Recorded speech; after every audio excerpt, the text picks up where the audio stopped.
Las 8 en punto. Noticentro 1, CMI. Buenas noches, bienvenidos a las noticias. Los siguientes son los 3 hechos más importantes de hoy en Colombia. El gobierno declaró esta noche la emergencia carcelaria para adoptar medidas para proteger a los funcionarios y guardias del IMPEC. Esta medida es adoptada luego del asesinato esta tarde del director de la cárcel Modelo de Bogotá, el coronel Elmer Fernández, quien fue ultimado por sicarios en la carrera 30 con calle 80 en el occidente de Bogotá. A esta hora las autoridades llevan a cabo un plan candado en un amplio sector del norte de la capital para tratar de dar con el paradero de los autores de este crimen. Vamos a hablar más de esta noticia en nuestra emisión nacional a las 9 de la noche. A esta hora se empieza a recuperar la movilidad en la NQS Carrera 30 después de los fuertes disturbios que se presentaron esta tarde en la Universidad Nacional. Con machetes, artefactos explosivos caseros y bombas incendiarias hechizas, los manifestantes la emprendieron por más de 5 horas contra la fuerza pública. Estas violentas protestas se dieron en conmemoración a los 40 años de uno de los hechos más violentos que ha vivido la comunidad universitaria.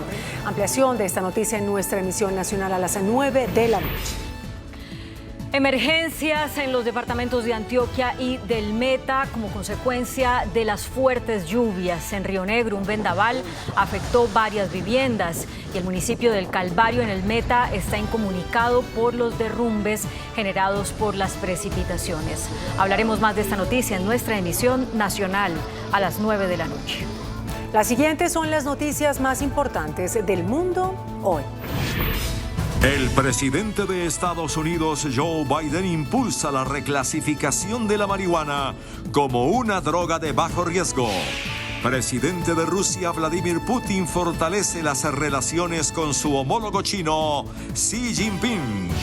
5 soldados de Israel mueren por el fuego amigo en combates en la Franja de Gaza. Primer ministro de Eslovaquia, Robert Fico, permanece muy grave tras el intento de asesinato. Liga Árabe pide a Naciones Unidas refuerzos militares para las localidades palestinas. Con Claudia Palacios y Margarita Ortega. El Departamento de Justicia de los Estados Unidos gestionó formalmente la reclasificación de la marihuana como una droga menos peligrosa. Esto es un histórico cambio de la política antidrogas estadounidense. El presidente de los Estados Unidos, Joe Biden, anunció una propuesta histórica hecha por el Departamento de Justicia del país para aliviar las restricciones a la marihuana, una norma que de promulgarse también permitiría más investigaciones sobre sus beneficios medicinales. This is monumental. Today, my administration took a major step to reclassify marijuana from a Schedule I drug to a Schedule III drug. It's an important move toward reversing long-standing inequities. Today's announcement builds on the work we've already done to pardon a record number of federal offenses for simple possession of marijuana. No one should be in jail merely for using or possessing marijuana, period. Far too many lives have been upended because of failed approach to marijuana, and I'm committed to righting those wrongs. Las drogas de la lista 1, como la heroína, se consideran altamente adictivos sin beneficios médicos, mientras que se considera que las drogas de la lista 3 tienen un potencial moderado a bajo dependencia física y psicológica. Biden inició una revisión de la clasificación de la droga en 2022, cumpliendo una promesa de campaña que era importante para los miembros de izquierda de su base política. Durante su visita a Pekín, el presidente ruso Vladimir Putin fortaleció las relaciones con China, reiterando la intención de paz de Moscú en Ucrania. El presidente de Rusia, Vladimir Putin, celebró este jueves ante su homólogo chino Xi Jinping que la cooperación entre su país y China avanza a un ritmo rápido durante una cumbre entre los dos mandatarios celebrada en Pekín. Esto en momentos en que Moscú es cada vez más dependiente del régimen chino para sostener su esfuerzo bélico en Ucrania. Безусловно, я со своей стороны проинформирую председателя Китайской Народной Республики о ситуации, которая складывается вокруг украинского кризиса. Мы признательны китайским друзьям, коллегам за те инициативы, которые они выдвигают по урегулированию этой проблемы. Por su parte, el presidente de China afirmó que una solución política a la crisis en Ucrania es la dirección correcta. 政治解决乌克兰危机是正确方向。中方在这一问题上的立场是一贯的、明确的，包括遵守联合国宪章宗旨和原则，尊重各国主权和领土完整，尊重各方合理安全关切。China tiene una importante influencia como respaldo clave de Rusia luego de la invasión de Ucrania. Sigue abasteciendo a Moscú de los componentes clave que necesita para producir armas y sus compras de petróleo y gas han contribuido a impulsar su economía. En Jabalia, 5 militares israelíes perdieron la vida a manos de sus propios compañeros que los confundieron con integrantes del grupo armado Hamas. En el afán de eliminar a Hamas y obtener la victoria de la guerra en Gaza, 5 militares perdieron la vida y 7 resultaron heridos cuando sus compañeros bombardearon un edificio en el que se encontraban, al confundirlos con integrantes del grupo miliciano. Por otra parte, el Comando Central de Estados Unidos ha informado que el muelle flotante construido frente a las costas de Gaza para proporcionar ayuda humanitaria a los gazatíes ya está listo y recibirá ayuda hasta que finalice la guerra. Además, espera que los camiones con alimentos y suministros comiencen a llegar a tierra en los próximos días, los cuales recibirán y distribuirán trabajadores de Naciones Unidas. Por su parte, la ONU ha afirmado que la mejor manera de evitar la hambruna en Gaza es el acceso de ayuda por vía terrestre. En medio de una cumbre realizada en Bahrein, la Liga Árabe solicitó el despliegue de fuerzas de paz de la ONU en los territorios palestinos ocupados hasta que se reconozca a Gaza como un Estado palestino independiente.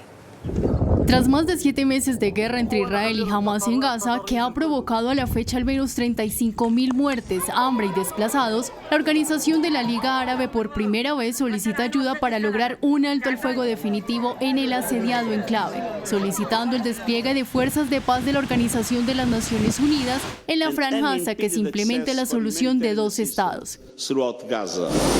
A su vez, la Liga Árabe ha apoyado la membresía del Pleno Derecho de Palestina en la ONU para que sea un Estado independiente, plenamente soberano y que se le garantice todos los derechos legítimos al pueblo palestino, como el derecho a la autodeterminación, como a otros países del mundo. Entre tanto, Israel continúa evadiendo la responsabilidad y los esfuerzos para alcanzar un alto al fuego. والمراوغة حول الجهود المبذولة لوقف إطلاق النار بل والمضي قدما في عملياتها العسكرية المرفوضة في رفح فضلا عن محاولات استخدام معبر رفح من جانبه الفلسطيني لإحكام الحصار على القطاع. El secretario general de la ONU dijo que la guerra en Gaza es una herida abierta que amenaza con infectar a toda la región. El primer ministro eslovaco, Robert Fico, recuperó la conciencia. No obstante, su estado de salud aún es muy crítico. El primer ministro eslovaco Robert Fico, que fue baleado el miércoles por un seguidor de la oposición, ya es capaz de hablar, aunque su estado de salud sigue siendo muy crítico. Así lo afirmó el presidente electo Peter Pellegrini, que pidió suspender la campaña de las elecciones europeas de junio en el país. I could speak with him, but just really few minutes, because the doctors asked me to make a really very short visit to him. And of course, the situation is now still very critical. And in front of the Prime Minister are now really very difficult hours and days. El sospechoso, que fue capturado luego del atentado, se trata de un hombre de 71 años, quien había expresado en varias oportunidades el rechazo a la política de Robert Fico, por lo que investigadores hablan de que el ataque tuvo motivaciones políticas. El autor ya fue imputado por las autoridades por intento de asesinato. Oproti tomu včerajšku vám viem potvrdiť, že tie dôvody, prečo išlo o politicky motivovaný pokus úkladnej vraždy, sú, ako to povedal sám podozrivý, mediálne informácie, ktorými on disponoval, s ktorými pracoval, nakoľko sa intenzívne venoval politickému dianiu. En paralelo, las autoridades siguen investigando el entorno del sospechoso, por lo que la policía arrestó a una mujer que sería su esposa. El expresidente estadounidense Donald Trump arremetió contra el proceso penal en su contra, afirmando que él no violó ninguna ley, al tiempo que su ex asesor Michael Cohen testificó en el juicio. I didn't violate any law. is a scam. En medio del juicio por dinero secreto contra el expresidente Donald Trump, el magnate afirmó que el mismo proceso se está encargando de demostrar lo fraudulento que es. Esto luego de una jornada donde los abogados del exmandatario continuaron interrogando a Michael Cohen, el testigo clave de la fiscalía. Durante esta declaración, la defensa trató de socavar la credibilidad de Cohen, cuestionando el propósito de una llamada clave de octubre del año 2016, en el que el exmediador de Trump testificó que fue sobre el pago del dinero por el silencio de Stormy Daniels y presionando a Cohen sobre las veces que mintió bajo juramento. Este testimonio se unió a las acusaciones de la fiscalía de que Trump violó la ley al falsificar registros comerciales para reembolsar a Cohen y ocultar el pago. Trump se ha declarado inocente y niega haber tenido una aventura con Daniels. En Perú, el gobierno ha generado polémica porque catalogó a las personas trans como enfermas mentales para lo que tiene que ver con la prestación del servicio de salud esencial. Por medio de un decreto, el cual fue publicado por el Ministerio de Salud del Perú, el gobierno dio aviso de que la transexualidad, el travestismo y la identidad de género se incluyó en el Plan Esencial de Aseguramiento en Salud como enfermedad mental, a pesar de que la Organización Mundial de la Salud ya no considera la homosexualidad ni la transexualidad como una enfermedad. Esta decisión ha generado polémica, preocupación y alerta entre quienes trabajan por los derechos de las personas de la comunidad LGTBI, ya que genera un retroceso en sus derechos y contradice las disposiciones de organismos internacionales. Por su parte, el gobierno peruano alega que no se trata de una medida discriminatoria y que por lo contrario es la mejor forma de garantizar el acceso gratuito de estas personas a los servicios de salud mental. En China aprobaron la operación de un auto volador eléctrico. XPeng, uno de los fabricantes chinos de vehículos que más ha crecido durante los últimos años, acaba de dar un paso clave para intentar dominar otro sector con mucho futuro, el de los coches voladores eléctricos. La compañía recibió la autorización de la Administración de Aviación Civil de China para que XPeng X2 tenga la posibilidad de volar en cualquier parte del país. Lo que significa que a partir de ahora este vehículo puede elevarse en cualquier localización de China. El auto es totalmente eléctrico y está diseñado para escenarios urbanos de baja altitud, con un tiempo de vuelo de hasta 25 minutos a una velocidad de 130 km por hora. Además, cuenta con una capacidad de carga máxima de 160 kilogramos y una altitud de vuelo de diseño de 1000 metros.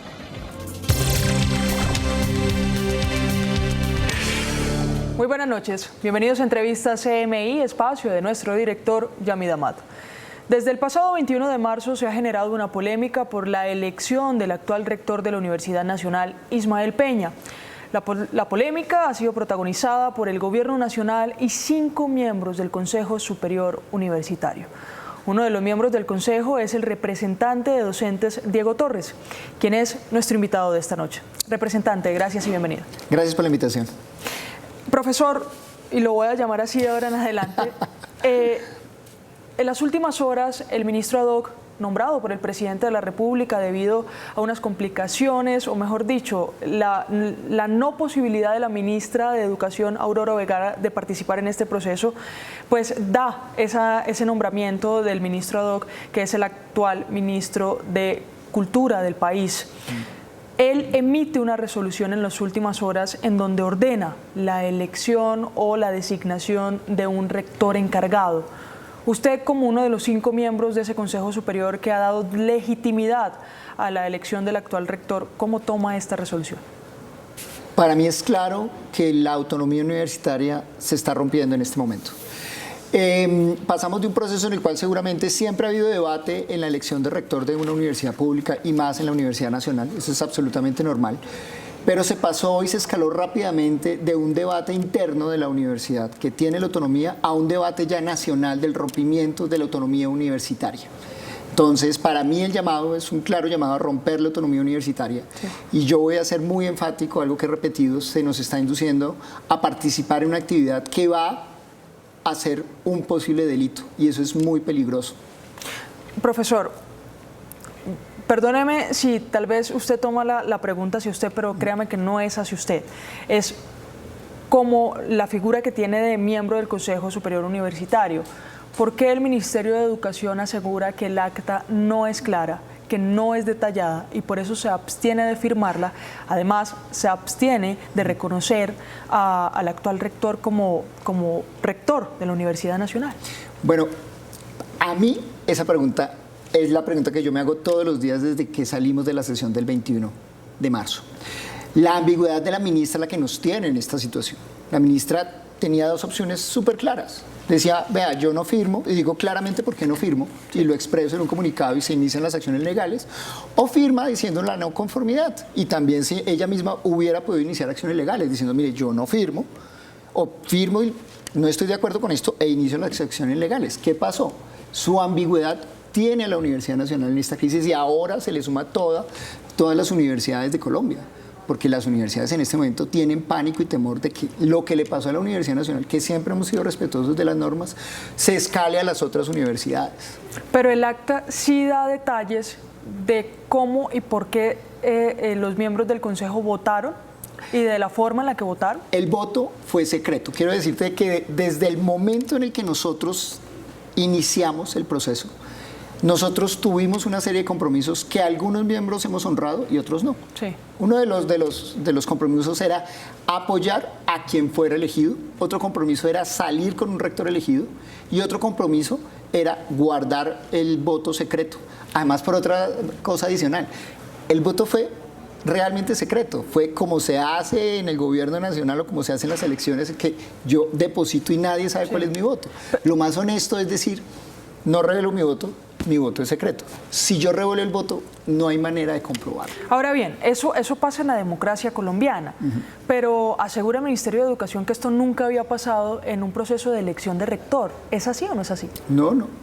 No es cierto. De hecho, en general siempre se han mantenido los votos. Lo que pasa es que antiguamente siempre las votaciones se daban 6 contra 2, son 8 miembros, y pues salían los 2 miembros de siempre diciendo yo no voté, y pues era claro que los otros 6 habían respaldado, porque siempre el Consejo Superior Universitario había decidido de manera unánime respetar la autonomía universitaria y respetar al rector designado. Sí, pero ¿es secreto hasta para la presidenta del Consejo Superior Universitario, para la ministra? En el sentido de que ella podría saber nuestros votos. Sí. No hay manera porque nuevamente la elección o el proceso como se hizo la designación y la selección por la votación fue totalmente secreto. Era un sitio aparte donde cada uno entraba de manera individual, ponía su voto y salía. No había manera de saber por quién el otro votaba. Pero ¿no es precisamente eso lo que critica el Ministerio de Educación?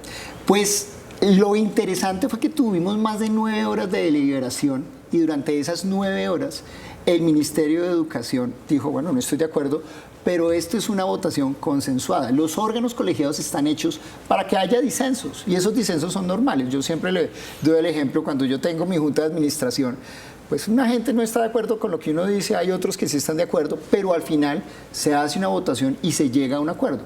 Algunos están de acuerdo con esa decisión, otros no. La mayoría decide. Mire, la resolución, profesor, se emitió ayer en la noche, ¿sí? Tiene fecha del 15 de mayo. Dice que dan 24 horas para que haya una sesión extraordinaria y para que se designe a un rector encargado. Las 24 horas se cumplirían esta noche, mientras estamos aquí en el programa. Exacto. ¿Qué va a pasar entonces mañana viernes? Nosotros ya hemos enviado la respuesta que tenemos toda a la disposición. No sé qué es lo que ha pasado. Eso ya está en manos de la Secretaría General de la Universidad Nacional de Colombia. Profesor, hablemos entonces de lo que está pasando actualmente en la Universidad Nacional, especialmente en la sede de aquí de Bogotá. Desde el 21 de marzo vemos algunas manifestaciones de una parte de la comunidad estudiantil, pues el rector actual, Ismael Peña, solo contó con el 8% de la comunidad estudiantil, docentes y egresados. ¿Por qué elegir a una persona que tiene tan baja votación en la comunidad? Bueno, los sistemas universitarios eligen por meritocracia, no por democracia. Esos, digamos, yo no le puedo pedir al presidente, venga, elijamos a sus ministros por votación popular, porque pues imagínense, sería ingobernable. Sí. En el sistema universitario pasa exactamente lo mismo. Es meritocrático. La elección de profesores, nosotros queremos los mejores docentes dictándole a los mejores estudiantes de Colombia y no vamos a elegir a alguien por por votación popular. Lo mismo pasa con el rector. Claro, aquí se incluyó un mecanismo muy interesante que es bastante novedoso para todo el mundo, que es, preguntémosle a la comunidad a ver qué piensa, con factores de peso diferentes. Los profesores tienen más peso que los alumnos y los egresados también votan. No es perfecto, pero permite tener una discriminación de, se presentan N candidatos y 5 son presentados en sus hojas de vida al Consejo Superior Universitario. Sí. Esos 5 ya pasan a un sistema meritocrático en el cual nosotros, o los miembros del Consejo Superior, miran su hoja de vida, le hacen entrevistas, indagan acerca de sus cualidades, miran cómo se comportan frente a la comunidad, cuál es su capacidad de relacionamiento con el Consejo Superior Universitario, y a partir de ahí deliberan y deciden. Es un sistema meritocrático. Y fíjense que le ha ido muy bien a la universidad con ese sistema. Los rectores de la universidad son rectores que han dejado una huella increíble, y la universidad se ha mantenido porque se ha respetado la autonomía universitaria y porque los rectores hacen su trabajo y lo hacen bien. O sea, el sistema funciona. ¿Puede mejorarse? Claro. El mismo profesor Peña, el rector actual, ha propuesto que se cambie y nosotros tenemos toda la disposición a hacerlo. ¿Cree usted que ese sistema que ha funcionado muy bien, según ustedes, en los últimos años, fue lo que de pronto generó la inconformidad desde el 21 de marzo de la comunidad estudiantil, parte de la comunidad estudiantil, que hoy de hecho está protestando en las calles de Bogotá? Yo creo que pasaron varias cosas, pero lo más importante es que el gobierno nacional tuvo una injerencia directa en el tema. O sea, todo iba muy bien, insisto, tuvimos 9 horas de deliberación, pero unos días antes el presidente de la República en una visita a la universidad dijo, oiga, yo voy a colocar este rector, pero es que el rector no lo coloca el presidente, lo coloca el Consejo Superior Universitario. De hecho, en los grandes estamentos del mundo, en las grandes universidades, se evita que haya miembros del gobierno en el Consejo Superior Universitario. En este Consejo de la Universidad Nacional hay 4 miembros.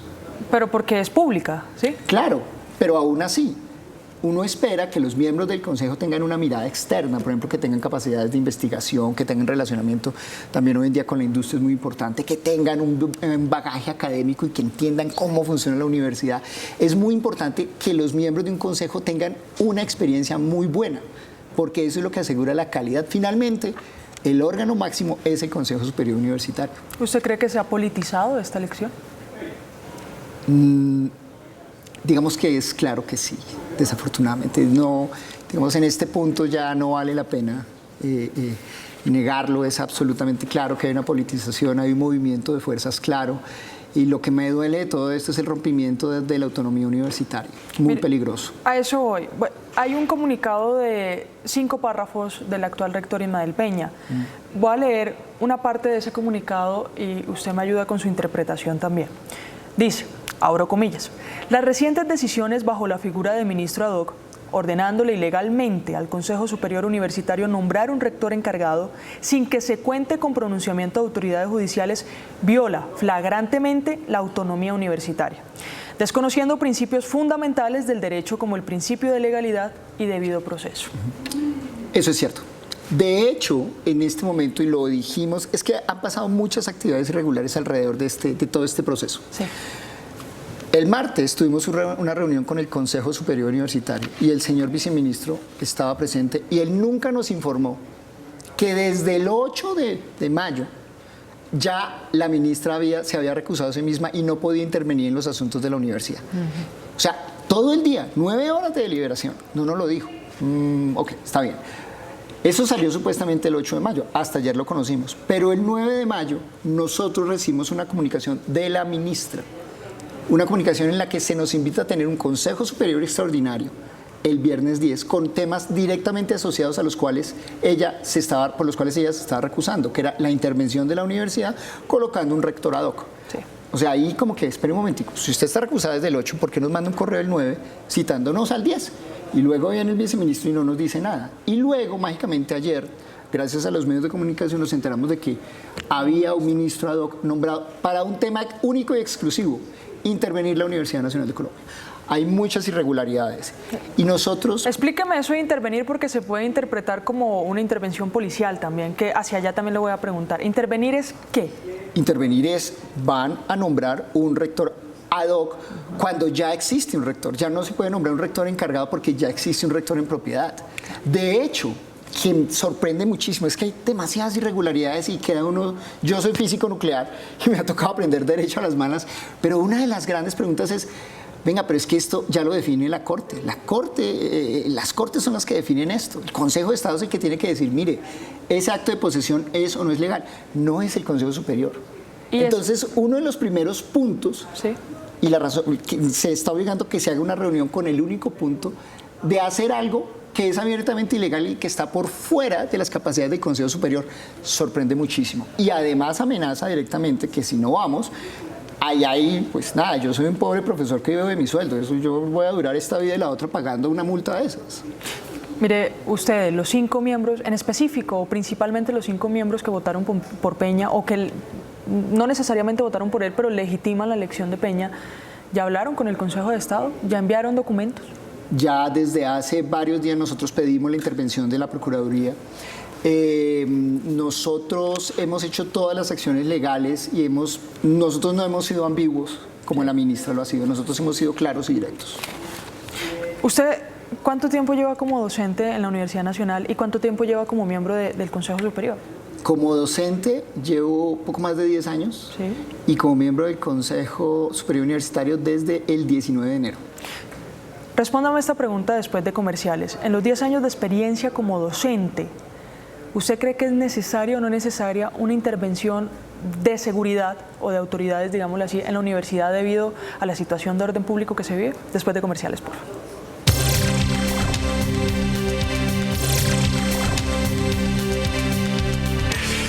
Gracias por continuar con nosotros. Sin duda se vive una nueva jornada de protestas por parte de la comunidad estudiantil aquí en la sede de Bogotá. Y le estaba preguntando antes de ir a comerciales si en su experiencia como docente, que ha visto miles de manifestaciones, teniendo en cuenta la situación política y de orden público que se vive, ¿ve usted necesaria una intervención de seguridad en la Universidad de Bogotá, al menos, en la Universidad Nacional aquí en Bogotá? No, de hecho, eso es lo que nos preocupa. Mira, hoy, hace 40 años, la Universidad Nacional fue intervenida por el Gobierno Nacional. En esa época, el rector era elegido directamente por el presidente de la República. Sí. Y el presidente ordenó la intervención directa en ese momento de la universidad. Tuvimos muertos estudiantes en esa época y eso fue lo que le dio origen a esa leyenda urbana que en la universidad uno sabe cuándo entra y no cuándo sale. Tuvieron que cerrar la universidad por un año aproximadamente y cuando se reabre nos quedamos sin residencias universitarias, se rompen muchas cosas, pero desde esa época nunca se ha perdido un semestre académico. Ha habido momentos críticos, yo fui alumno de la Universidad Nacional desde 1997 hasta el 2008, que hice mi doctorado allá también. Y tuvimos momentos críticos y hubo momentos en los que recuerdo nos tocó estudiar el 23 de diciembre, durante casualmente la rectoría del profesor Víctor Manuel Moncayo, que también fue bien compleja esa época, pero nunca se rompió el semestre, nunca hubo necesidad de intervenir porque la autonomía universitaria nos permite entender cómo manejar esas situaciones. En este momento simplemente todo esto que estamos viviendo, insisto, es porque el gobierno no está tomando las decisiones y claramente quiere hacer una intervención que es muy peligrosa en estos momentos. ¿Cree usted que si se sigue registrando este pleito o esta discordia entre el gobierno nacional y algunos miembros del Consejo Superior Universitario, pueda pasar lo mismo de hace 40 años? ¿Pueda registrarse un estallido social universitario, digámoslo así? Los tiempos han cambiado mucho y hay una cosa buena que ha pasado, es que la tecnología nos da nuevas formas de protesta que resultan ser más efectivas. Pareciera que hoy en día es más efectiva una protesta por Twitter que salir a hacer una protesta. Ya de hecho la universidad sabe que las protestas violentas no conllevan a nada. Sí. Ya lo hemos aprendido por todos los medios. De hecho la situación que se está presentando es muy seria en el campus Bogotá, pero en los otros campus la normalidad, no tenemos la normalidad al 100%. De hecho, una recomendación que yo le haría al gobierno nacional es, mire, ratifique al profesor Ismael Peña, ya las acciones están en curso y si definitivamente se cometió un acto irregular, las altas cortes lo van a decir, en pocas semanas lo van a hacer. Y en este momento se le da toda la gobernabilidad si se puede iniciar el proceso de recuperar a la universidad. Es que allá voy, mire, las leyes y las normas tienen muchas interpretaciones y dependiendo de cada abogado, de cada caso, pues se puede dar una. ¿Cree usted que pudieron equivocarse en el proceso de elección o que el gobierno se podría estar equivocando en este momento? Pues mira, errar es de humanos, pero los cuerpos colegiados funcionan para que precisamente se tome la mejor decisión tratando de errar lo menos posible. Sí. Durante la reunión de 9 horas, se le permitió a la ministra tener a su asesor jurídico las 9 horas con nosotros. Algo que usualmente no se hace porque la universidad tiene su propio asesor jurídico. Se le permitió. Y nunca durante las 9 horas se levantó sacaron conceptos, hubo debates, están plasmados en las actas. Nosotros permitimos además liberar el nombre, que se dijera y se colocaran los nombres. Le dimos las grabaciones, nosotros mismos vamos a pedir las grabaciones para certificar la cadena de custodia.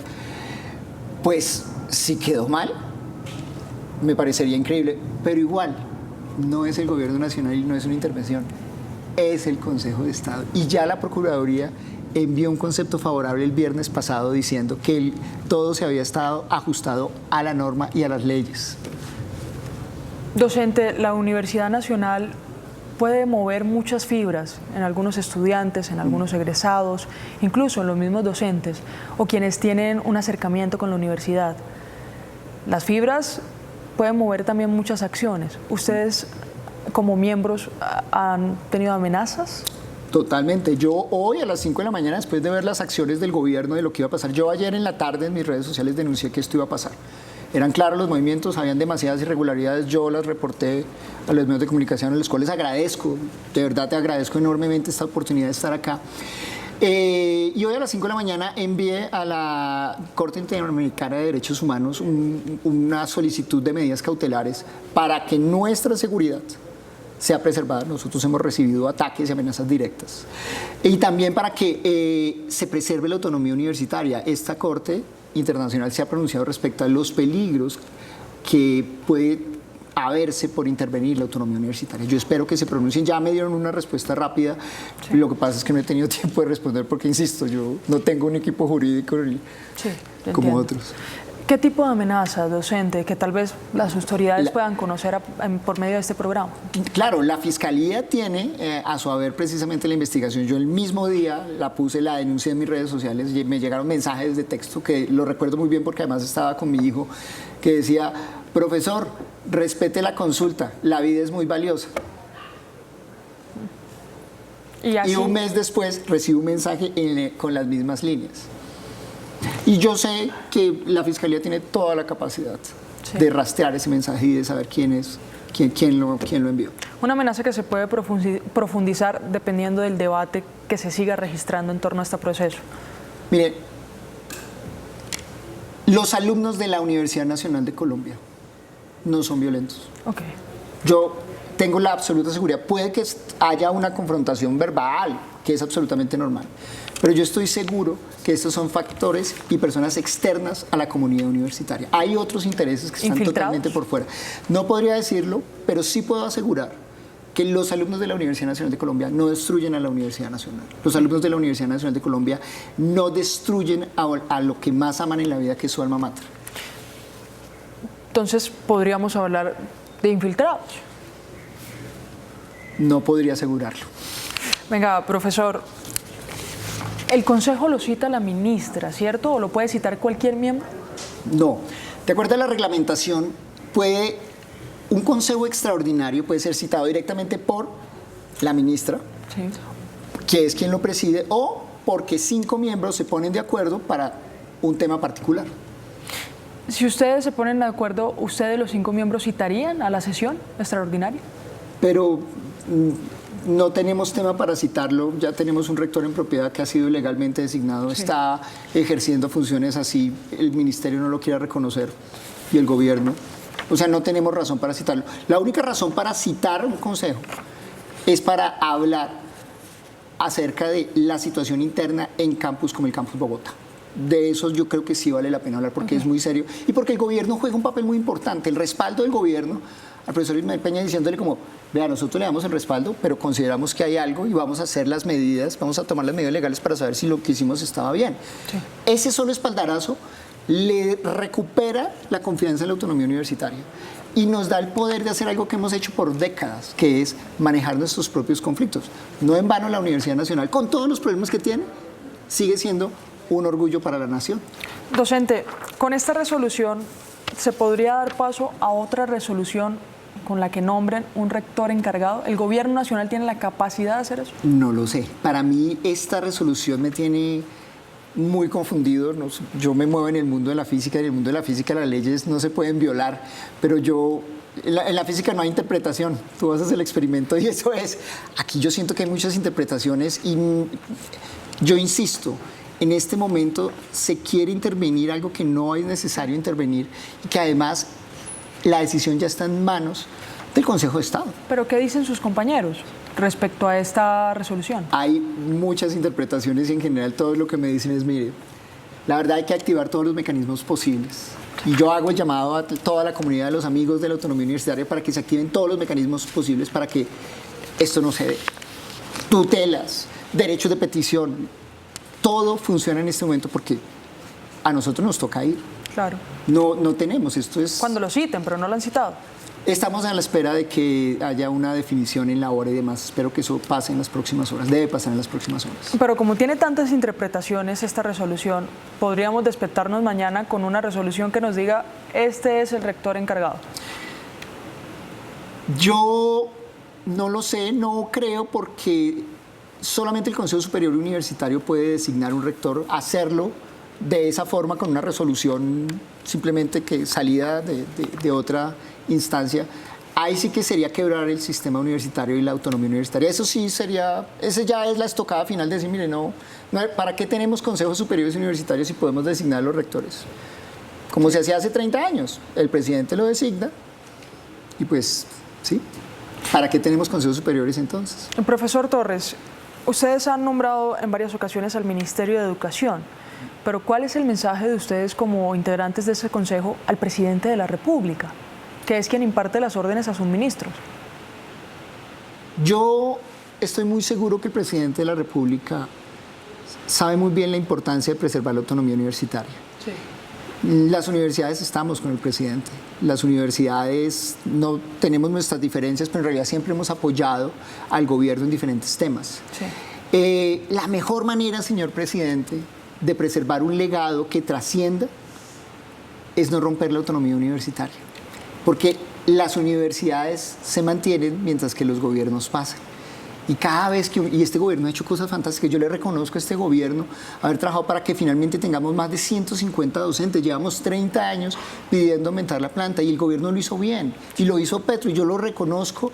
Y es para decirle, mire, continuemos trabajando juntos. Permítanos en nuestra autonomía apoyarnos y que su legado se preserve. ¿El Consejo puede seguir sesionando sin una representante estudiantil? Sara Jiménez le aceptaron la renuncia en la última sesión. ¿Puede continuar? Sí, el Consejo Superior Universitario tiene 8 miembros. De esos 8, lo que denominamos quórum deliberatorio son 5 miembros. Con 5 miembros puede deliberar sin ningún problema. Docente, hablemos del resto de campus que hay en Colombia. Acá la situación es compleja, pero ¿cuál es el destino de las otras universidades, de las otras sedes de la Universidad Nacional en el país? Hay una normalidad relativa en los otros campus, no hay los niveles de violencia que se presentan en Bogotá, hay una toma al edificio administrativo de Manizales, pero Manizales tiene varios campuses que están operando con cierto nivel de normalidad. Medellín también me informan que está operando con cierto nivel de normalidad y Palmira se están realizando clases a distancia. Hay actividades que no se han podido realizar, obviamente, algunas actividades presenciales. Tenemos un campus bellísimo en Leticia que yo los invito a conocer, es una cosa hermosísima. La Paz con cierto nivel también está funcionando. Caribe en San Andrés está también funcionando. Tumaco está funcionando, se logró, de hecho, gracias a que tenemos rector. Quiero contarle a la ciudadanía colombiana que se logró ya firmar el contrato para que la sede de Tumaco funcione. Si se nombra un rector ad hoc, se nos van atrás varios años de negociaciones y donaciones que han hecho gobiernos extranjeros en esta sede. Sería fatal nombrar un rector sin necesidad. Pues, profesor Diego Torre, muchas gracias por acompañarnos aquí. Usted además es representante de docentes en el Consejo Superior Universitario. Seguiremos hablando de este tema. Gracias. Muchísimas gracias. Y a ustedes, queridos televidentes, los invitamos a continuar aquí en Noticentro 1, CMI.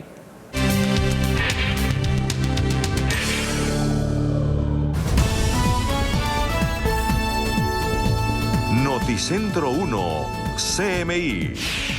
Gobierno estudia medidas para enfrentar ola de violencia contra funcionarios de prisiones. Asesinan a director de la cárcel Modelo. Plan candado esta noche en Bogotá para ubicar a sicarios.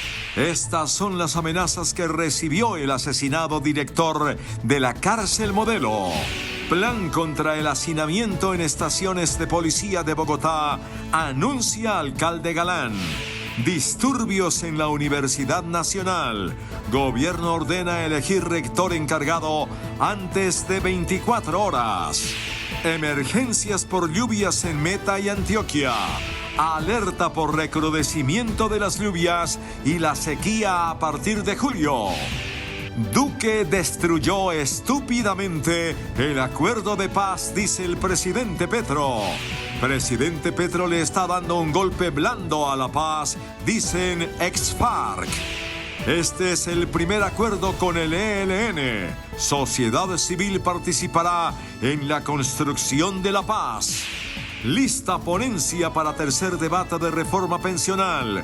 Umbral de cotización se mantiene en 2.3 salarios mínimos. Presidente y Junta del Banco de la República se reúnen. Baja en tasas de interés, tema central. Con Claudia Palacios y Margarita Ortega. Iniciamos nuestra segunda hora de noticias. A esta hora se lleva a cabo un consejo extraordinario de seguridad en la dirección de la policía, en el que se ultiman los detalles de las medidas que se van a tomar en todas las cárceles del país. Esto luego del asesinato del director de la cárcel Modelo, el coronel Elmer Fernández. Está en el lugar de los hechos Gerardo Aristizábal. Buenas noches, Gerardo. ¿Qué detalles han trascendido de este encuentro?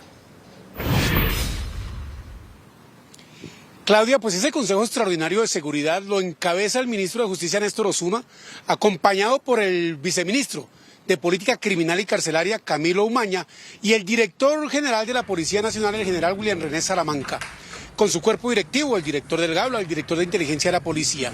Recordemos, Claudia, televidentes, que emergencia carcelaria fue decretada el pasado 12 de febrero, a raíz del asesinato precisamente de guardianes del IMPEC en diferentes centros reclusorios del país. A propósito de guardianes, esa es una de las medidas que se está tomando ahorita este Consejo Extraordinario de Seguridad, porque hay un déficit del 50%. En Colombia hay poco menos de 15.000 guardianes y se necesitan 30.000 para custodiar a las cerca de 200.000 personas que están en centros penitenciarios y espacios de reclusión transitoria, como las unidades de reacción inmediata URI. Ha trascendido que el gobierno nacional va a pedir un apoyo de la fuerza pública para acordonar los centros penitenciarios. Recordemos que hay una operación candado en este momento para dar con los asesinos del coronel Elmer Fernández, quien llevaba menos de mes y medio como director de la cárcel La Modelo de Bogotá. Se había posesionado apenas el 4 de abril. Sigue este Consejo Extraordinario de Seguridad. Recordemos que en esta medida de emergencia carcelaria que está desde hace varios meses implementada en el país, el gobierno ha podido trasladar recursos y también hacer unas contrataciones directas, pero esto no ha funcionado porque los delitos como la extorsión y la intimidación y asesinato de miembros de la Guardia Penitenciaria, como el ocurrido hoy, pues siguen ocurriendo.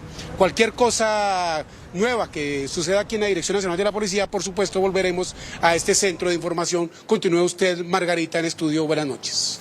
Gerardo, muchísimas gracias. Y a esta hora las autoridades adelantan un plan candado en un amplio sector del norte de Bogotá para tratar de dar con el paradero de los sicarios que acabaron con la vida del director de la cárcel Modelo, coronel Elmer Fernández.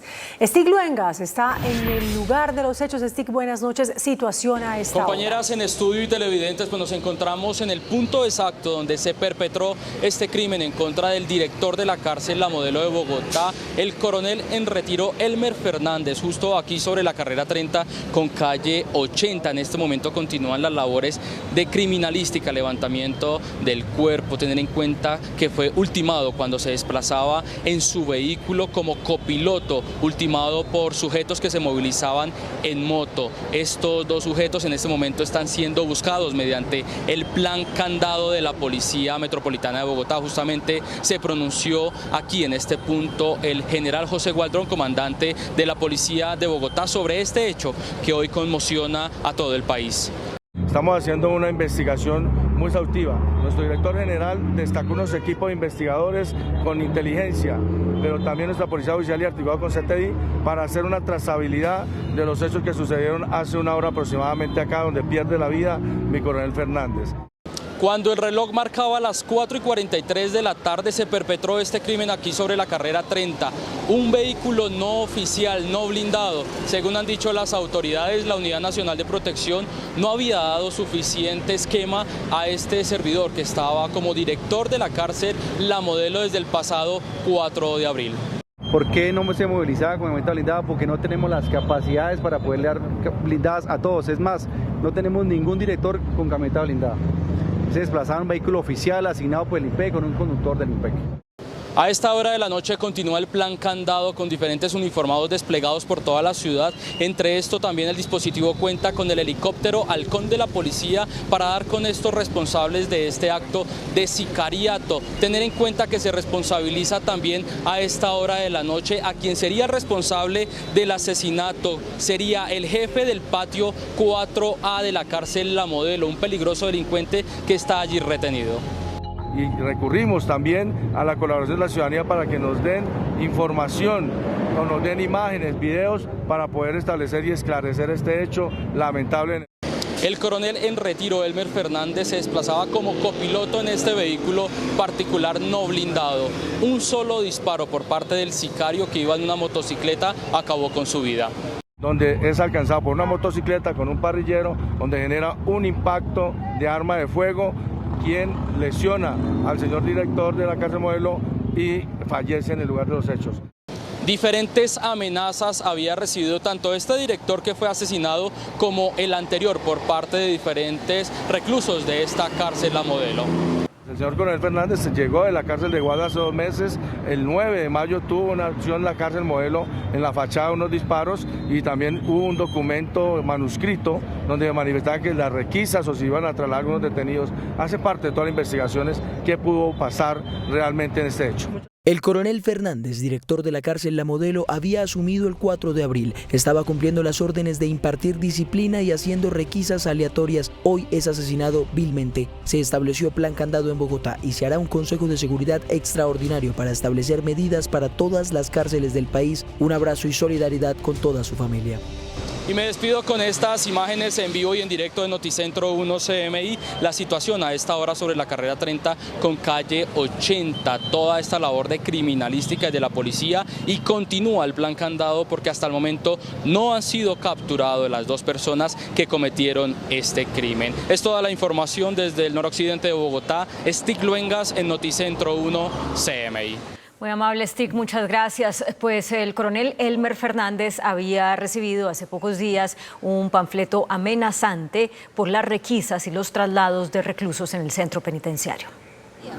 Días antes del asesinato del director de la cárcel Modelo de Bogotá, el coronel Elmer Fernández recibió estos panfletos, al parecer de un interno del patio 4. Para que vea que yo sí tengo poder y si me trasladan le mato la familia. De parte de Pedro Pluma del cuarto, para el director, que si se vuelve a meter de requisa para el patio, le mato la familia. Desde la Procuraduría informaron que con este hecho ya son 5 homicidios en lo corrido de este año contra funcionarios del IMPEC. Desde el pasado mes de marzo alertamos al Ministerio de Justicia y del Derecho sobre las amenazas contra los integrantes del IMPEC, recibiendo como respuesta que se había decretado la emergencia carcelaria con este fin, y hoy observamos que los resultados fueron negativos. Por su parte, Oscar Roballo, del Sindicato de los Guardianes del IMPEC, advirtió en su cuenta de Twitter que las amenazas ya se habían advertido. La Corte Suprema de Justicia recibió la visita oficial del alcalde de Bogotá, Carlos Fernando Galán. Hablaron sobre el hacinamiento en las estaciones de policía y la búsqueda de nuevas sedes judiciales en Bogotá. Noticentro 1 CMI conoció que el alcalde Galán se comprometió a mejorar la conectividad en las estaciones de policía para evitar que fracasen las audiencias por falta de traslados de los reclusos.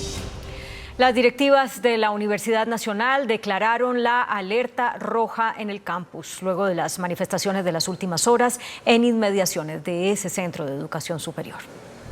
El 16 de mayo de 1984, más de 80 personas de la comunidad estudiantil fueron retenidas al interior de la Universidad Nacional por parte de miembros de la fuerza pública. Uno de los líderes estudiantiles fue asesinado en medio de estos hechos. 40 años después y a manera de protesta, decenas de encapuchados bloquearon la NQS como conmemoración a esos violentos hechos. Por más de 5 horas, la carrera 30 a la altura de la calle 45 se convirtió en un escenario de batalla, con bombas incendiarias caseras, artefactos explosivos, hechizos, cientos de piedras de gran tamaño y hasta machetes. Los encapuchados la emprendieron contra la fuerza pública, que respondía a los ataques con fuertes gases lacrimógenos que afectaron el transitar de quienes iban a pie y de quienes circulaban por el transporte público. Desde el distrito le confirmaron a este noticiero que en medio de los desmanes, encapuchados se tomaron el edificio de sociología de la universidad para armar allí los artefactos explosivos que arrojaban en los disturbios.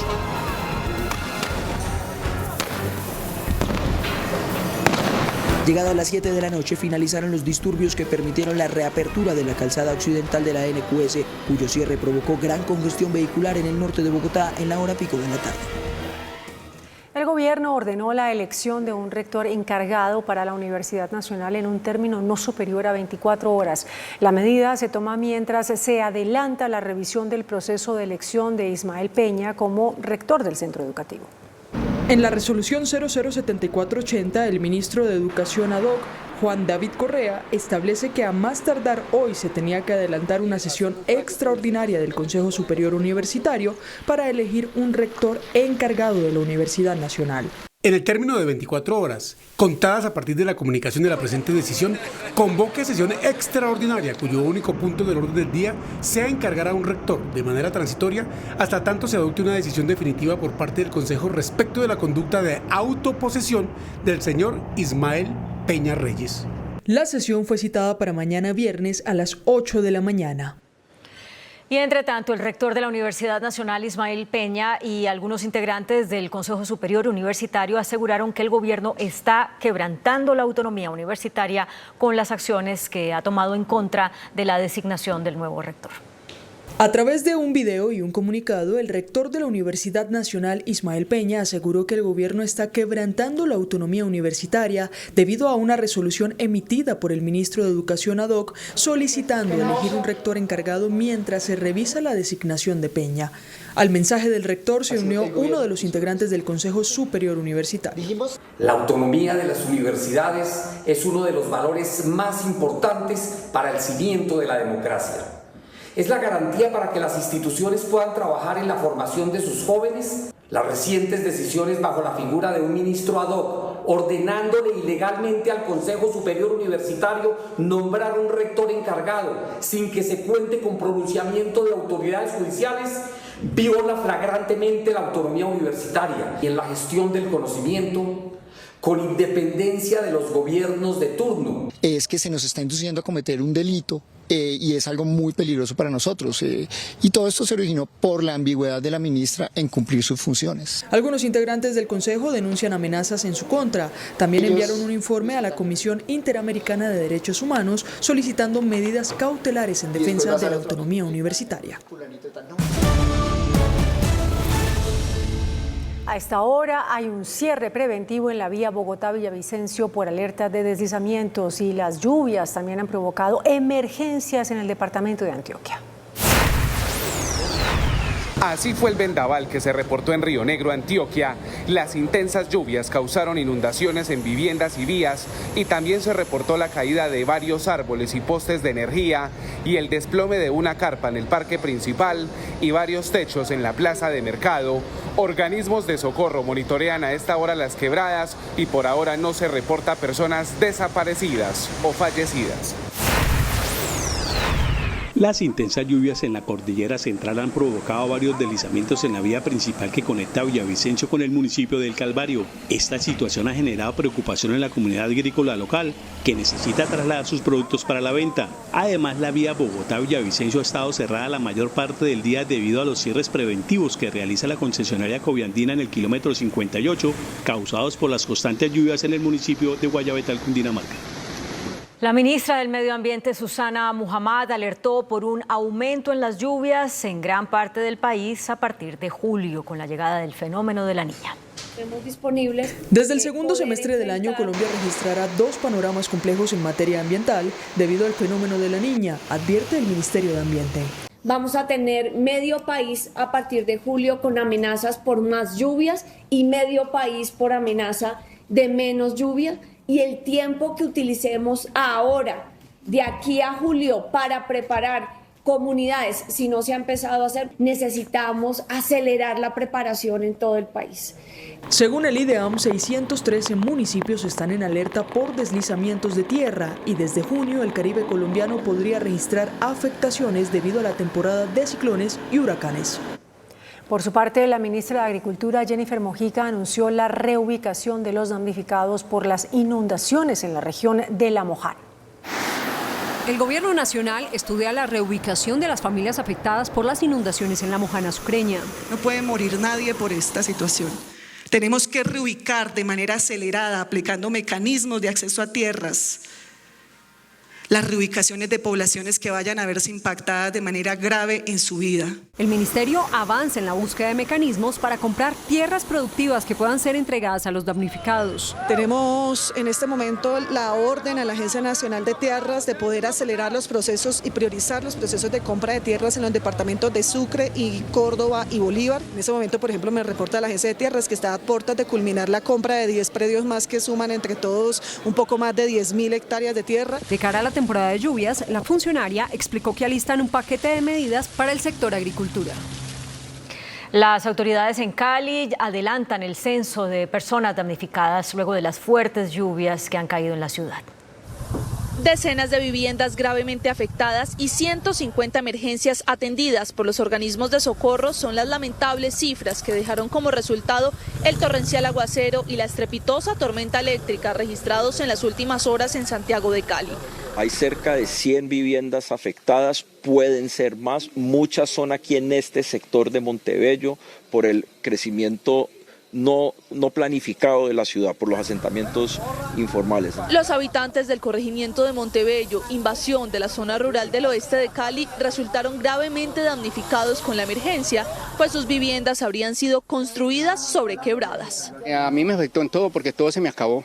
Se me llevó camas, se me llevó colchones, se me llevó muebles, se me llevó electrodomésticos, todo, totalmente todo. Tras las fuertes precipitaciones, las autoridades distritales revelaron que las inundaciones habrían sido ocasionadas por la incorrecta disposición de los residuos de construcción y demolición en espacio público de Santiago de Cali. El presidente Gustavo Petro arremetió contra su antecesor Iván Duque. Dijo que destruyó estúpidamente el acuerdo de paz.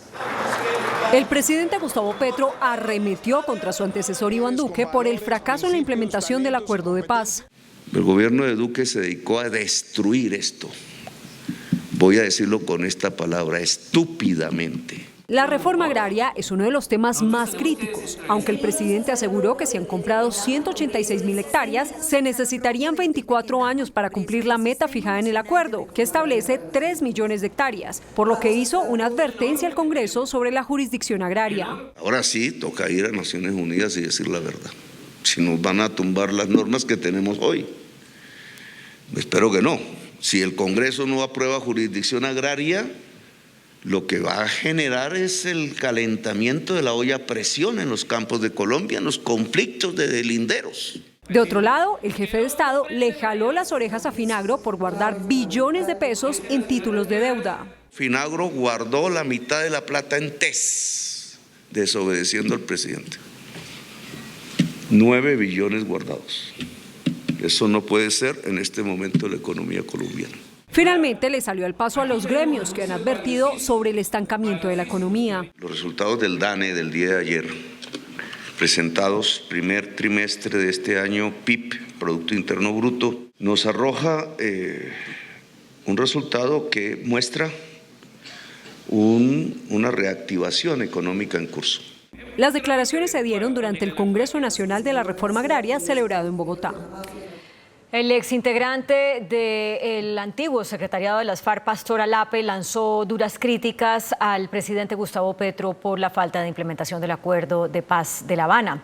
Según Alape, Petro le está dando un golpe blando a la paz. Se me ocurriría hoy, en palabras del señor presidente, que le está dando un golpe blando a la paz. Pero Alape no se quedó ahí en sus críticas contra el presidente Petro. El presidente Duque, abiertamente dijo: voy a hacer trizas el acuerdo de paz. El presidente Petro públicamente tiene una narrativa que emociona en respaldo a la paz. Emociona casi al punto que uno vibra cuando el presidente habla, pero uno se descompone cuando ve que esas promesas del presidente no se hacen efectivas. Y sobre el anuncio que hizo el presidente de ir a la ONU a denunciar al Estado por no implementar el acuerdo de paz, esto dijo Alape. Me he quedado sorprendido de que el presidente esté hoy actuando como el director de una ONG que va a ir a Naciones Unidas a denunciar al Estado colombiano. Según el firmante del acuerdo, el presidente desmontó el esquema para la construcción de la paz. Una Asamblea Nacional que sesionará en Bogotá durante 2 días para defender las reformas del gobierno Petro fue convocada hoy por congresistas y organizaciones sociales que apoyan la idea de asambleas del poder constituyente. Lo que hicieron hoy las centrales obreras, congresistas del Pacto Histórico e indígenas del país es convocar a una asamblea en defensa de las reformas del gobierno del presidente Gustavo Petro que sesionará en la Universidad Nacional el 31 de mayo y el 1 de julio. Dicen que alejados de las élites van a construir con el poder constituyente los cambios que necesita el país. A imaginar, a construir, a rediseñar esa nueva etapa de Colombia y nuestro lugar histórico en esta tarea, la más importante en los nuevos tiempos para la democracia en esta nación. Esta convocatoria se da en respuesta a la solicitud del presidente Gustavo Petro de activar a todos los comités y lo que llama el constituyente primario en asambleas que definan con la voluntad del pueblo el derrotero que debe llevar Colombia en su gobierno. Las autoridades hicieron presencia en la zona de Santander de Quilichao, en el Cauca, donde hombres de las disidencias de las FARC hicieron un patrullaje ilegal. Este es el video publicado en redes sociales que dejó en evidencia un patrullaje presuntamente de las disidencias FARC en Santander de Quilichao, municipio ubicado en el norte del departamento del Cauca. Bueno, en estos momentos nos encontramos haciendo control aquí en el crucero de San Pedro. En las imágenes, uno de los presuntos guerrilleros al mando de Iván Mordisco, que lleva un fusil al hombro, amenaza con asesinar a cualquier policía que se acerque al sector. Pues vamos, no respondemos por Tombo, quedamos por aquí, Tombo, mejor dicho, que vamos a seguir patrullando todos los días. Aunque el video ya fue conocido por autoridades y Ministerio de Defensa, no hay respuesta del mismo. Por primera vez, un ex vicepresidente es reconocido como víctima de la extinta guerrilla de las FARC. El reconocimiento como víctima del ex vicepresidente Germán Vargas Lleras lo hizo la Sala de Reconocimiento de Verdad de la JEP en el marco de los 2 atentados que sufrió. Uno el 13 de diciembre de 2002, cuando siendo congresista recibió un libro bomba que le causó pérdida de 2 dedos. Y el otro el 10 de octubre de 2005, cuando explotó un carro bomba causando heridas a 9 personas. Celebro que la JEP me reconozca como víctima, no porque esté pensando en cobrar ni un peso en materia de indemnización. Dijo que quiere conocer la verdad. ¿Quiénes fueron los autores materiales, intelectuales? Hace más de 20 años que vengo reclamándole a las autoridades judiciales me esclarezcan qué pasó. En 2020 las FARC-EP reconocieron su autoría en esos hechos. Por primera vez en más de 30 años de diálogos de paz con el ELN, está todo listo para llegar a un acuerdo sobre una de las solicitudes que transversalmente ha hecho esa guerrilla en su historia: la participación de la sociedad civil en la construcción de la paz. Con los aportes de más de 8.500 personas pertenecientes a 3.132 organizaciones sociales de todo el país, el Comité Nacional de Participación consolidó la propuesta para el modelo, el plan y el conjunto de recomendaciones para la participación de la sociedad colombiana en la mesa de diálogos de paz entre el gobierno y el ELN. Lo que se ha planteado es que no hay temas vedados. Este proceso, considerado el corazón de los diálogos de paz con esta guerrilla, continuará con la segunda fase de diálogo y construcción de agenda sobre la democracia y las transformaciones para la paz que se discutirán en Caracas entre el 20 y el 25 de mayo. A mí me parece que es muy importante este ejercicio que estamos haciendo, que luego de que se criticó tanto a la mesa de diálogos, que no había un temario claro, aquí lo hay ya. Aquí vamos a definir unos temas que son el resultado de lo que hemos hablado con la gente en los territorios, en los sectores muy diversos en los últimos 9 meses. Las delegaciones piden al Estado garantías para que se haga efectiva la participación y alertan sobre la difícil situación en el sur de Bolívar por el avance del Clan del Golfo. Lo que vemos en la práctica es que se está consolidando un corredor transfronterizo del Clan del Golfo, que va desde Panamá hasta Venezuela. Eso es lo que estamos viendo en el panorama. El objetivo del Plan Nacional es implementar el modelo de participación para construir una agenda de transformaciones para la paz. El autodenominado Ejército Gaitanista de Colombia, más conocido como Clan del Golfo, anunció mediante un comunicado que considerará como objetivos militares a los llamados gota a gota, los trabajadores de chance ilegales y las bandas de microtráfico que operan en Bogotá, como el Tren de Aragua. En un video enviado a este noticiero aparece un sujeto encapuchado que se identifica como vocero del llamado Ejército Gaitanista y está acompañado por otros hombres armados con pistolas y lanza una advertencia. De continuar sus abusos e intimidaciones a la comunidad, nos están obligando a ejercer control territorial para proteger y reivindicar los derechos de la comunidad, y ustedes serán declarados objetivo militar. Consultado por CMI, el secretario de Seguridad del distrito dijo que las autoridades investigan la presencia del ahora llamado Ejército Gaitanista en la capital. La advertencia fue dirigida para las localidades de San Cristóbal, Antonio Nariño, Rafael Uribe, Ciudad Bolívar, donde operan los grupos amenazados por el EGC y donde justamente anoche se repartió el comunicado que leyó el integrante de esta estructura criminal y que conoció este noticiero. Sigue sin solución el bloqueo de indígenas en la vía que comunica a Quibdó con Medellín. Ya se completan 72 horas del cierre de la vía Quibdó-Medellín por parte de la organización indígena Fedoregua en reclamo al pago de los 30.000 millones de pesos que la gobernación les adeuda. La situación humanitaria es crítica en ese punto del bloqueo porque a niños, ancianos y enfermos les toca aguantar hambre y sufrir de las inclemencias de la naturaleza, al mismo tiempo que ponen en riesgo sus vidas al estar debajo de una montaña que amenaza con un derrumbe. El desespero de algunos conductores ha generado riñas con la Guardia Indígena al punto de sufrir agresiones físicas y verbales al tratar de pasar el bloqueo, lo que genera gran preocupación de una posible riña que termine en tragedia entre los indígenas y los transportadores. Desde la gobernación vienen en mesa de diálogos con las organizaciones tratando de buscar una solución. Y el proceso para el pago de estas cuentas ha avanzado. En estos momentos de las 14 cuentas ya tenemos 8 en trámite para las resoluciones de pago, pero que ellos también deben subsanar para que se pueda finalizar finalmente con que ellos tengan su pago. Son más de 500.000 los habitantes del Chocó que se ven perjudicados con los cierres de las vías. Aunque los indígenas están dando paso intermitente, el perjuicio a la población en general es enorme.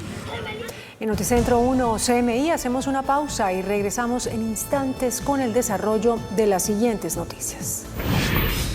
Desarticulan redes de tráfico de migrantes donde había funcionarios de registraduría y cancillería. Cambios en la investigación al presidente Gustavo Petro. Registraduría crea y entrega APP de biometría facial para que la policía pueda verificar identificación de los colombianos.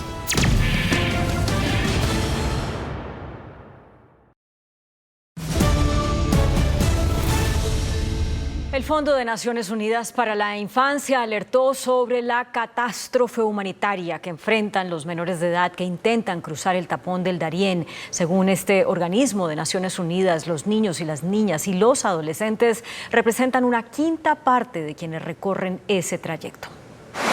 En los 4 primeros meses de 2024 cruzaron el tapón del Darién más de 30.000 niños, lo que supone un aumento del 40% en comparación con el mismo periodo del año pasado. En estos 4 meses ya son 30.000 niños y niñas los que han atravesado la jungla entre Colombia y Panamá.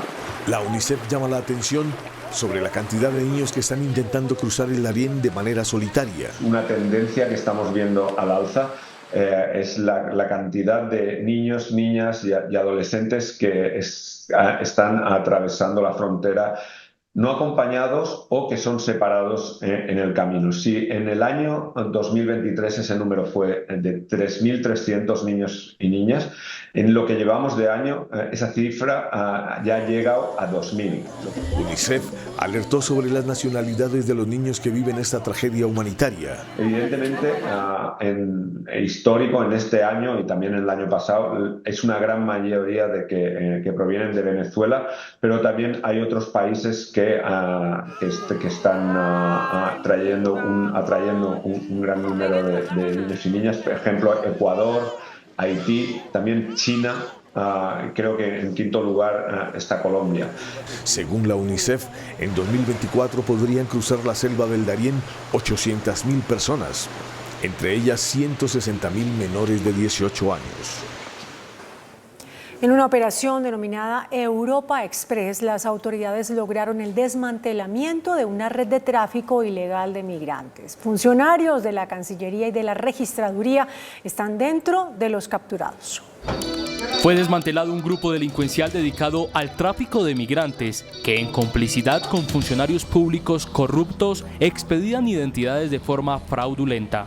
Se dedicaban a expedir cédulas de ciudadanía y pasaportes colombianos a ciudadanos principalmente dominicanos, quienes llegaban a Colombia con la finalidad de salir a otros países como México y Europa. La cancelación de más de 840 cédulas de ciudadanía obtenidas por falsa identidad y en el estudio de más de 180 registros civiles obtenidos de manera fraudulenta.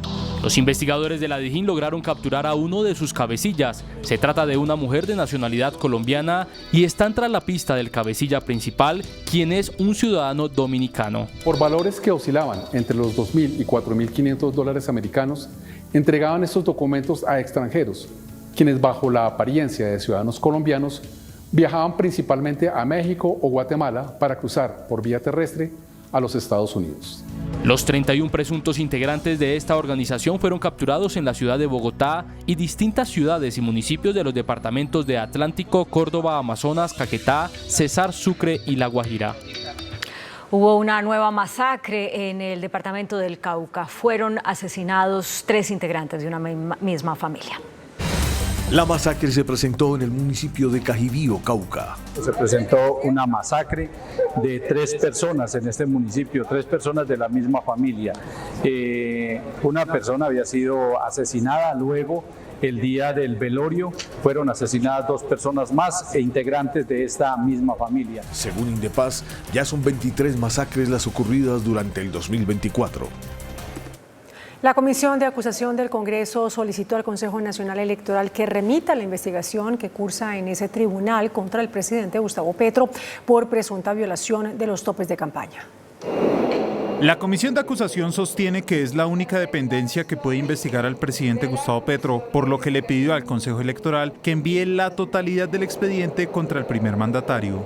De manera autónoma y oficiosa solicita a través de providencia al Consejo Nacional Electoral las investigaciones que ante esta autoridad cursan contra el presidente de la República por hechos relacionados con la financiación de su campaña. El Consejo Electoral tiene una ponencia que pide abrir un proceso a la campaña de Gustavo Petro por supuesta violación de los topes electorales. Con la decisión de la Comisión de Acusación, el expediente llegará al Congreso. Y yo creo que hay un consenso nacional que al presidente de la República, al fiscal general, solo lo puede procesar el Congreso de la República en cualquiera de las instancias o de las averiguaciones que tenga. En el marco del proceso, hoy fueron escuchados nuevos testigos sobre la financiación de la campaña. La Registraduría Nacional creó y entregó a la policía una app de biometría facial para verificar la identidad de colombianos, con lo cual se espera facilitar la captura de quienes presenten identidades falsas.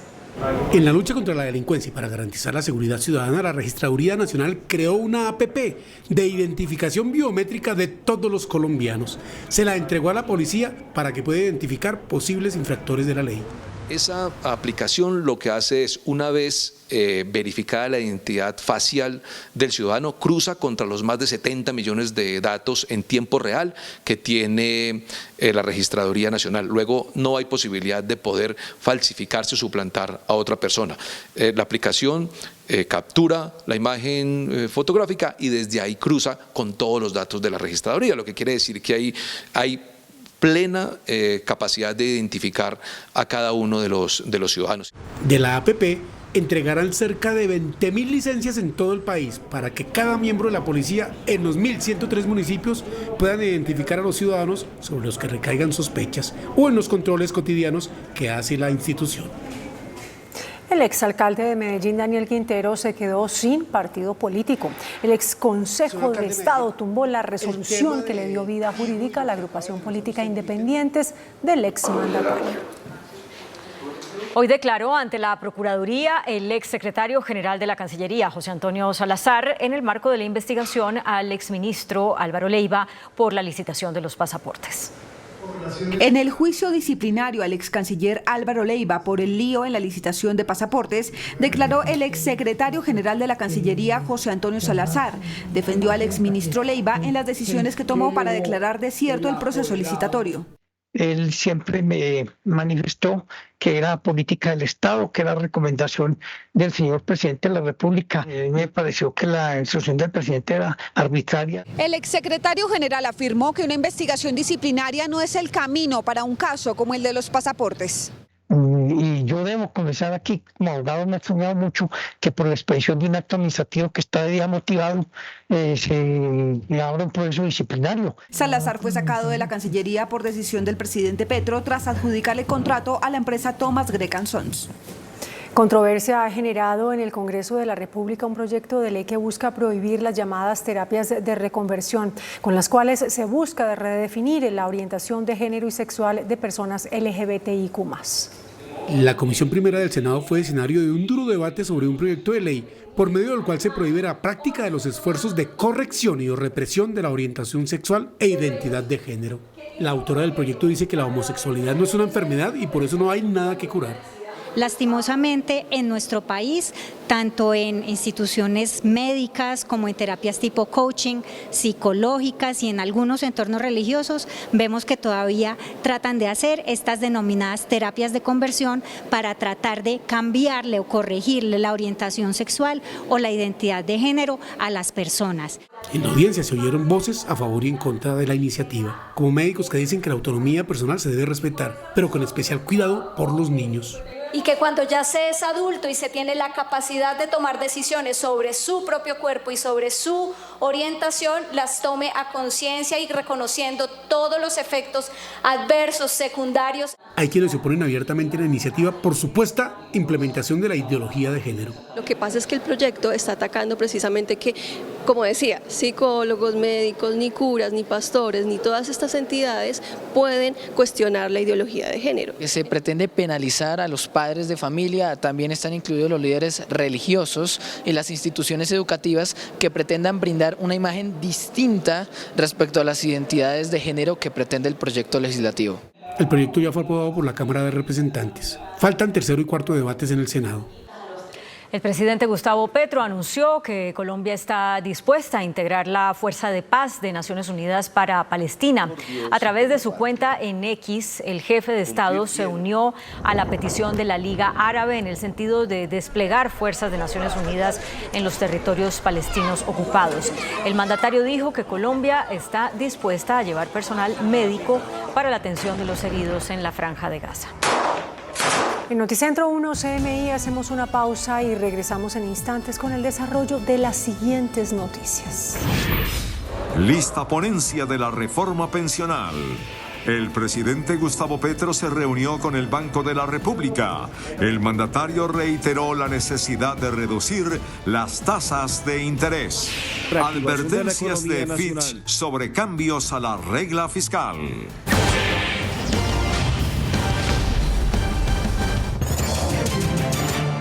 Quedó listo el texto de la ponencia sobre la reforma pensional que será radicada mañana en la Cámara de Representantes. Se mantuvieron la mayoría de artículos aprobados por el Senado. Tras varias reuniones entre los ponentes de la reforma pensional, se definió cuál será la ponencia que será presentada ante la Comisión Séptima de la Cámara de Representantes, por lo que iniciará formalmente la discusión en tercer debate de este proyecto de ley. Hay un consejo muy importante, es que hay que acabar los subsidios para las altas pensiones, hay que facilitar un número menor de semanas de cotización para poder que las mujeres accedan a pensión. Hay un planteamiento de controversia, algunos hemos dejado objeción frente al umbral de cotización. La ponencia contempla que el umbral de cotización será de 2,3 salarios, pese a la petición del presidente de subir el umbral a 4 salarios. Y el tema del umbral, que si son 4, que si son 2 salarios, 2.3, no es un tema caprichoso, es un tema técnico que obedece a la sostenibilidad del sistema en el tiempo. Podríamos hablar de 4, 5, 6, 8, 10 salarios, ¿por qué no? Pero hay que ser responsables en cuanto a la sostenibilidad de este proyecto en el tiempo. El periodo de transición a Colpensiones se definió que será en un año. Se mantiene el acuerdo del Senado que sea para un año, es un tiempo suficiente. Sobre el sistema de pilares que modifica el modelo de aporte a pensión, habría consenso con la mayoría de partidos. Inicialmente, desde el pacto histórico, la idea es conservar los acuerdos y mejorar la ponencia para que salga un proyecto de ley que beneficie a los colombianos. La discusión arrancaría la próxima semana. El presidente Gustavo Petro se reunió con integrantes de la Junta Directiva del Banco de la República. En el encuentro se evaluaron alternativas para reducir las tasas de interés. El presidente Gustavo Petro se reunió este jueves con la Junta del Banco de la República. Uno de los temas centrales del encuentro fue la necesidad de reducir las tasas de interés, petición que ha hecho en repetidas ocasiones el mandatario para reactivar la demanda interna. La economía colombiana creció 1.1% en el primer trimestre, por debajo de las previsiones, por lo que el presidente atribuyó este débil crecimiento a las restrictivas tasas de interés. El jefe de Estado se reunió con el Banco Central horas después de acusarlos de estrangular el crecimiento económico del país con tasas restrictivas. La calificadora de riesgo Fitch Ratings alertó sobre las consecuencias que traería para la economía colombiana un cambio en la regla fiscal que busca controlar el nivel de endeudamiento de la nación. Este jueves la agencia calificadora dio a conocer un informe sobre la economía colombiana en el que se advierte que los posibles cambios a la regla fiscal significarán retos para el país en materia de administración. La evaluación de la firma se da por la dependencia que Colombia mantiene sobre las materias primas como las exportaciones de petróleo y carbón. Fitch sostiene en su documento que precisamente a la espera de la nueva información macroeconómica se mantienen las calificaciones soberanas hoy por debajo del grado de inversión. Cabe notar que el Gobierno Nacional a través del Ministerio de Hacienda ha anunciado que se vienen proyectos en el Congreso de la República en busca de una reactivación de la economía nacional. Los cultivadores de cacao del país están en plena bonanza. La producción aumentó, al igual que los precios internacionales del producto. Según el presidente de Fedecacao, Eduardo Vaquero, mientras que en el primer trimestre del año 2023 la producción alcanzó 11.000 toneladas, en el mismo periodo de este año 2024 llegó a 37.000 toneladas. Los precios del cacao en Colombia se han disparado en el último año, pasando de 12.000 pesos por kilo a 26.000 pesos. El país tiene el potencial de establecer alrededor de 6 millones de hectáreas, que son tierras con condiciones adecuadas. Sin embargo, se habla de entre 4 y 5 millones más de hectáreas que requerirían algunas adecuaciones también para sembrar el cultivo del cacao. ¿Cuántos empleos genera la actividad del cultivo de cacao en Colombia? Nosotros estamos teniendo un estimado de cerca de unos 180.000 empleos entre directos e indirectos, digamos desde la parte que se cultiva, que se transforma, y es una labor muy importante. Las exportaciones de cacao colombiano ya superan los 13 millones de dólares. El índice de capitalización de la bolsa que mide el comportamiento de las 25 principales acciones cerró al alza. El índice selectivo MSCI Colcap de la Bolsa de Valores de Colombia subió 0,79% a 1.417 puntos. La acción de Terpel fue la que más subió, con una valorización de 7,2% a 9.380 pesos. La acción preferencial del Grupo Suramericana fue la que más bajó, con una pérdida de 2,26% a 26.000 pesos. La acción más negociada de la jornada fue la de Preferencial Bancolombia, al movilizar más de 19.000 millones de pesos, con una variación positiva de 1,35% a 34.460 pesos. El dólar cerró al alza. Indicadores económicos en Noticentro 1, CM. La tasa representativa del mercado que regirá para mañana viernes será de 3.828 pesos con 98 centavos. Los profesionales del cambio compran la divisa en promedio entre 1.760 pesos y la venden entre 1.800 pesos. Un euro cuesta 4.155 pesos con 50 centavos. La libra de café en Nueva York se cotizó a $1.97. El azúcar se transó en 18,34 centavos de dólar la libra. El barril de petróleo WTI se cotizó en $79,36 centavos. La referencia Brent para Colombia se cotizó en $83,43 centavos. Una acción de Ecopetrol cuesta 2.300 pesos. Hasta aquí Noticentro 1, CMI. A continuación, Chicago Fire. Feliz noche.